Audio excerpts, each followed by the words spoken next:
kalau hipotermia ini sudah kedinginan yang cukup parah, bisa menimbulkan perilaku-perilaku yang cukup aneh, seperti misalnya melepas baju tiba-tiba gitu. Apakah kayak ini nggak juga masuk akal ya? Dingin tapi iya, buka baju gitu ya, aneh. Iya, tapi itu bener loh. Karena ketika dia dingin kan mulai terjadi penurunan kesadaran. Fungsi berpikir juga udah mulai turun.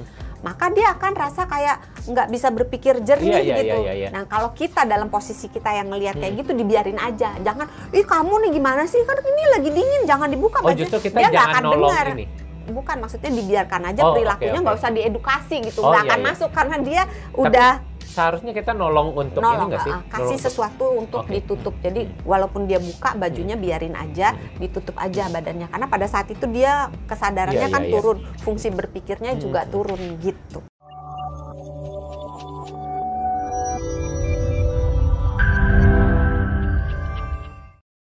Nah, yang berikutnya terus orangnya kayak gimana nih dok untuk bisa melakukan pertolongan pada hipotermia ini? Ya, tadi kan baru lingkungannya ya dipindahkan ke tempat yang lebih hangat, yang tidak berangin. Terus kalau orangnya bajunya diberesin, terus dikasih cairan kalau dia masih bisa sadar gitu, masih bisa minum. Kalau enggak jangan.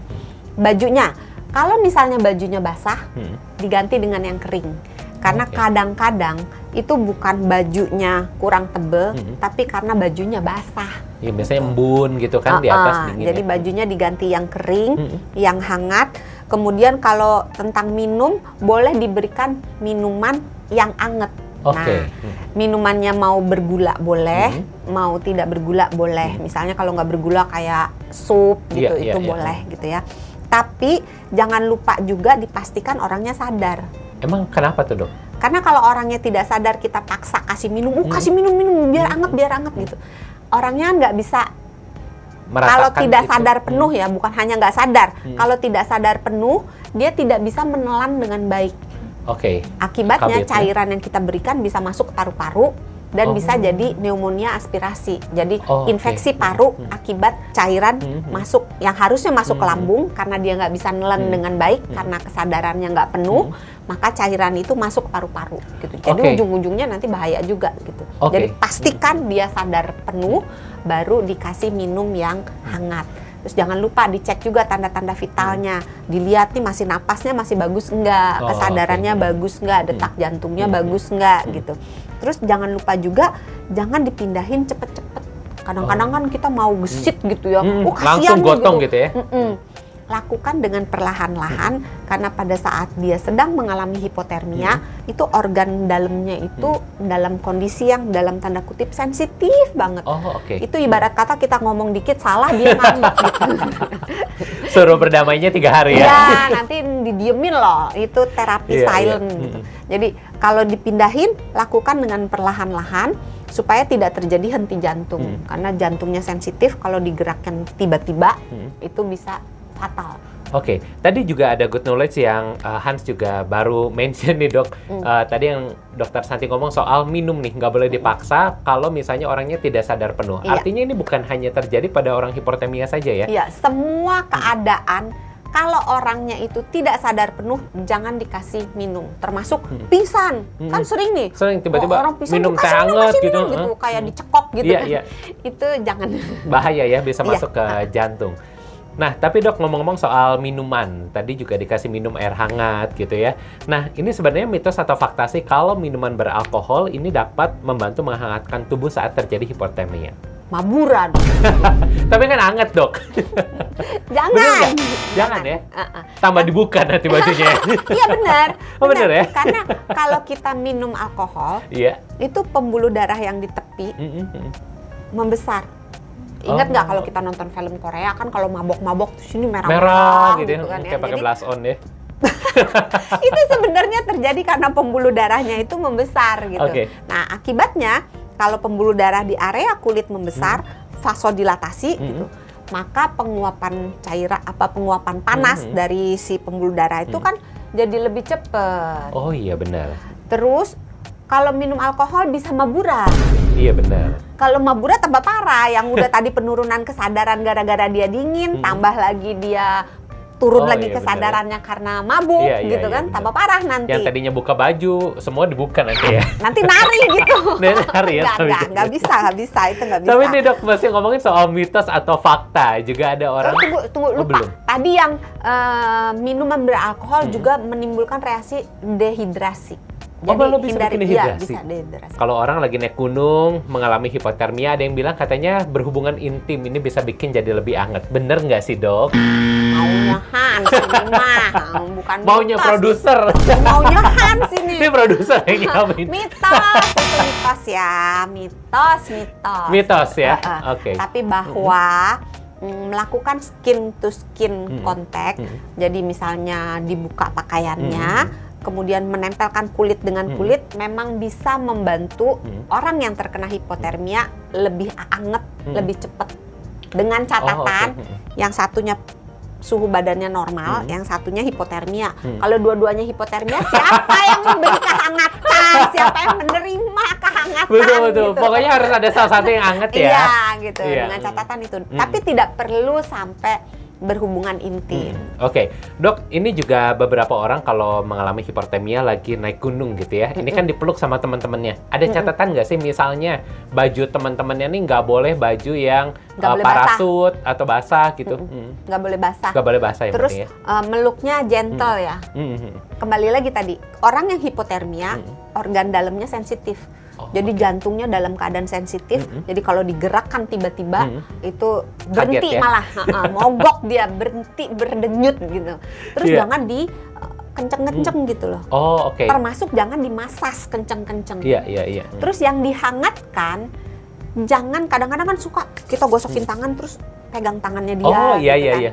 Sebaiknya dihindari karena yang utama itu bagian tengah. Jadi kepala, leher, tengkuk, dada perut, sama selangkangan. Jadi tangan dan kaki belakangan. Jangan diangetin dulu. Itu area yang tidak penting karena otak kita di sini, bukan di sini. Jantung kita di sini, paru-paru di sini, bukan di situ gitu. Jadi area-area kaki gitu ya, tangan, hidung, kuping itu area tidak penting yang kalau dingin biarin aja gitu. Karena bahayanya kalau kita hangatkan tangan duluan atau kaki duluan tanpa menghangatkan yang tengah, maka tadi yang paradoxical undressing, yang dia tadi pembuluh darahnya kecil membesar tiba-tiba membesar, maka darah yang anget yang ada di tengah akan jadi penyebar yang di inti akan nyebar keluar gitu. Nah dok, ini kalau misalnya teman-teman atau keluarga kita habis ngalamin hipotermia gitu ya, dan ini udah membaik nih, setelah itu ada langkah yang perlu kita lakukan kah setelah mereka mengalami hipotermia? Tergantung dia derajatnya ringan, sedang atau berat. Kalau misalnya sedang sampai ke berat, sebaiknya pulang. Dilarikan ke rumah sakit. Jadi jangan menetap di gunung. Tapi kalau misalnya dia ringan, apalagi orangnya biasa naik turun gunung, naik turun gunung. Kalau saya biasa naik turun gunung sehari, naik oplet, turunnya di gunung sehari. Iya bener ya. Itu kalau dia terbiasa, terlatih dengan peralatan yang banyak, dengan persiapan yang memadai. Kalau mau lanjut boleh, kalau dia ringan masih boleh gitu. Tapi kalau dia sedang dipertimbangkan, kalau dia berat sebaiknya dihentikan pendakian gunungnya. Nah tapi ciri-ciri apa nih yang akhirnya kita harus melarikan dia ke rumah sakit tuh? Misalnya dia udah itu masuk ke ringan, kalau ringan nggak apa-apa, tapi kalau di sedang dan berat bawa ke rumah sakit. Karena bisa fatal, bisa sampai meninggal loh, jangan dianggap enteng. Ini makanya harus butuh pertolongan secepatnya dari tenaga medis ya. Nah tapi nih dok, tentunya kita kan nggak mau nih ya kalau lagi naik gunung kita mengalami hal seperti itu. Nah gimana sih cara mencegahnya agar kita ketika lagi naik gunung ini tidak jangan naik gunung, ke laut aja. Nggak bakalan kena hipotermia. Kan di dalam juga bisa. Ke pantai aja. Ke mall. Lah, mallnya kalau yang dingin nggak kan sampai hipotermia. Bisa loh. Kalau misalnya kita kehujanan, masuk ke mall, prinsipnya kalau bajunya basah dingin ya? itu bisa karena air, kita kecelup di air dingin, atau terpapar udara yang dingin, angin dingin, atau kita pakai baju yang basah. Kelamaan. Itu bisa menyebabkan nanti bisa masuk angin loh, hati-hati loh. Dimandiin nggak habis itu? Masuk angin dimandiin. Nah, dok, ini ngomongin soal yang tadi lagi naik gunung. Tentunya naik gunung nggak pengen dong hipertermia. Apa sih yang bisa kita lakukan untuk mencegahnya? Persiapan. Persiapan, bawa baju. Enak loh. Apalagi kalau hujan-hujan gitu ya, makan mie instan di gunung tuh rasanya beda loh. Pakai cengek gitu ya, pakai sayur dikit. Iya, sayur mah metik aja. Benernya rumput di sebelah gitu ya. Oke, ini persiapan apa aja dok yang harus dilakukan? Baju, satu. Baju itu sebaiknya berlapis-lapis. Terus yang paling luar itu yang anti air, anti angin. Oke, parasut gitu ya bahannya. Iya, pokoknya anti air, anti angin gitu yang paling luar. Terus baju jangan lupa penutup kepala, penutup telinga, penutup hidung, tangan dan kalau semua ditutup nggak bisa nafas dong. Penutup hidung. Kayak kain kafan dong ya, maaf salah. Maksudnya penghalang. Penghalang. Kayak apa sih namanya yang tadi Hans bilang? Ya, kupluk gitu ya. Kupluk. Terus ada orang juga yang pakai kayak masker gitu ya. Boleh. Itu membantu ya. Membantu. Terus siapin makanan. Jangan kurang makan, jangan kurang minum, jangan kecapean. Terus sebelum naik ke gunung yang benar-benar tinggi, itu sebaiknya latihan dulu. Jangan belum pernah naik yang tinggi langsung naik. Karena biasanya kalau kita naik ke ketinggian yang terlalu tinggi dan terlalu cepat, itu badan belum sempat menyesuaikan diri. Betul, karena tekanan udara dan lain-lain. Iya, karena lapisan udara di atas itu sedikit, oksigen sedikit, badannya kaget. Jadi harus perlahan-lahan dilatih gitu. Fisiknya juga harus dibuat menjadi bugar. Tadi udah ya baju, makanan, minuman, istirahat udah. Terus jangan lupa pantau cuacanya. Jadi kalau misalnya kan kita susah juga ya, cuaca itu kan seringkali sulit diprediksi. Tapi sebaiknya kita cari tahu mungkin bulan-bulan yang dingin atau yang lagi hujan-hujan gitu. Dipertimbangkan berbagai faktor yang terkait cuaca. Terus jangan lupa bawa P3K. Gitu. Jadi kita bisa mendaki gunung dengan aman, bisa nyaman, bisa pulang. Tentunya ya, karena kalau naik gunung nggak pulang agak serem ya.